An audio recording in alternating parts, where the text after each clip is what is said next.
Hey guys, Aaron here. I just wanted to make a quick video on how to remove the secondary air injection. This is specifically from a Porsche Boxster 986, but I think it applies to most of the Porsche engines. Secondary air injection, of course, is an emissions thing, and in the rest of the world, they don't even use this. It's only in the US. The reason I am doing it specifically is because I am changing out an M96 .23 engine to a .25 engine, and that has a different secondary air injection system. Therefore, since it's 20 years old and I don't have to pass inspection here in North Carolina, I'm going to remove it. If you don't know what those components look like, it is essentially this big chunk of stuff here, along with the actual air pump that is still attached to the car. It pumps air through that tube. And I guess it goes through this long metal tube, and this end over here go into bank 1 and bank 2 on top of your engine, and these two little gaskets go under there. So I still have the bolts for it. I'm going to reuse those for my block off plate. This is like a little vacuum canister or something. It's got some vacuum lines that go to it. We're going to be removing this part that has more vacuum lines and that actual electrical connector. So I guess we're going to leave that electrical connection just unplugged. If anybody else knows any reasons not to do that, let me know. Never have really heard that mentioned. But we are going to just block off the other vacuum lines that come, like this one here usually attaches to the bottom of our plenum down here, where that little blue and black thing is. That usually plugs into there, and that line goes to the piece that we are about to remove. So instead of having this here, we're just going to plug it off right there, which I don't know how I'm gonna do yet, I guess, but I need to get a little vacuum plug and plug that in. Oh, now that I'm actually looking at it, new plan. So because I have an automatic transmission, it also has a vacuum line that uses vacuum to, I don't know, do something with.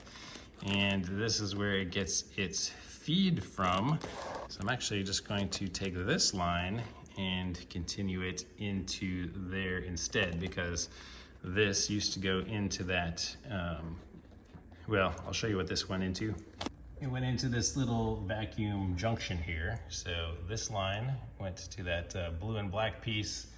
That other line from the transmission came into here, and all of that fed into this thing. So instead of all of that, we're just gonna go straight to the plenum.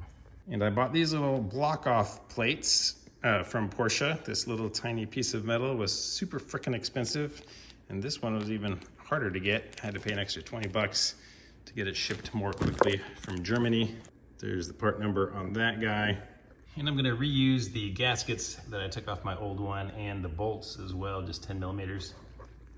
So we're gonna start on this side of the engine, and that guy is right down there where the little red plug is. We have to remove that first. All right, your engine probably does not have a plug. Mine does, because it's a newly rebuilt engine. And this was just put here so that crap would not get into it. All right, just put the gasket back over that hole. Get my block off plate. It actually has the word top marked on it, so that's nice. Get one bolt started through the gasket. Let's tighten it down with my 10 millimeter.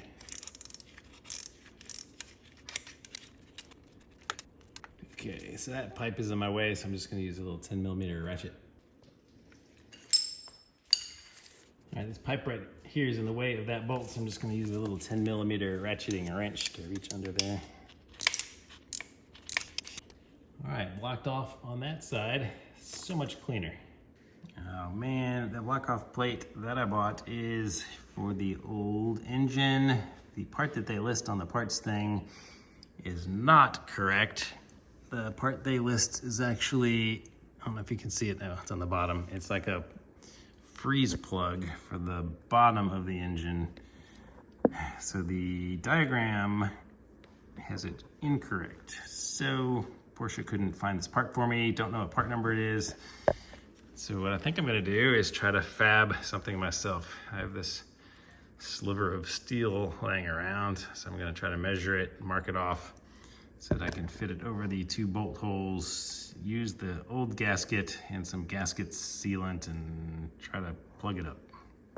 All right, so I marked off 7 inches there. I think it's about 6. I just did not want it to be short. All right, new measurement. We're going just a hair under 6. Let's see how this works.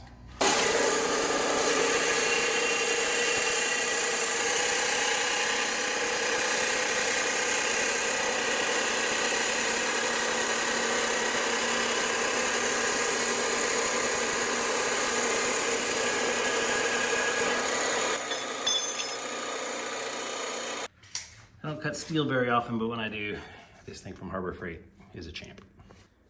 All right, so we're gonna use a little retractable magnetic tool to measure the distance between these 2 threaded holes so we know how to mark it on the plate to drill it out.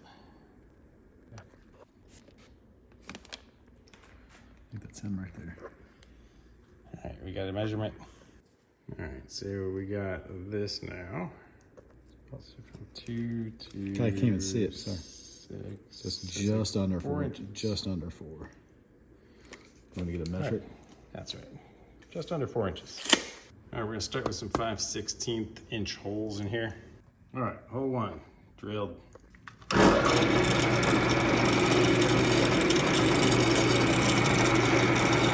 Test. And drill.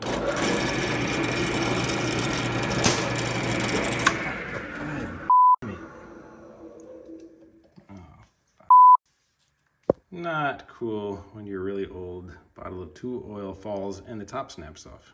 So this is our slowly shaping bracket. So we're just gonna put that in there with the cap still on, and we'll just do a test fit with the bolt holes. All right, my buddy Zach on the measurements gets an A+. First try, both bolts can start screwing in. And that bracket does have like a little notch on it on the bottom that I think it locks into the plate normally, that we might have to bend or grind off or something to get it to sit flush, or it might not matter if we get really lucky. So that's how it's gonna look. I am going to put the gaskets, the little metal gasket underneath it, put lots of RTV-ish type stuff on there to make it airtight. So these are elements that we're gonna combine together. We got some ultra red gasket maker high temp that I'm going to put in the middle of this gasket.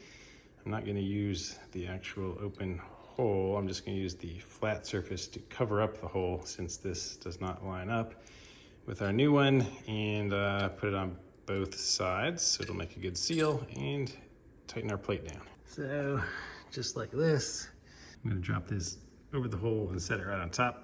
So that should be good right there. It's covering the hole with sealant all around it. Now I'm just going to screw the plate down on top. All right, mission accomplished. Block off plate installed, and our little bracket's still on top. Everything is looking good. All right, probably hard to see this, but what I did is I took the vacuum line coming out of there and I put it into this Y connector.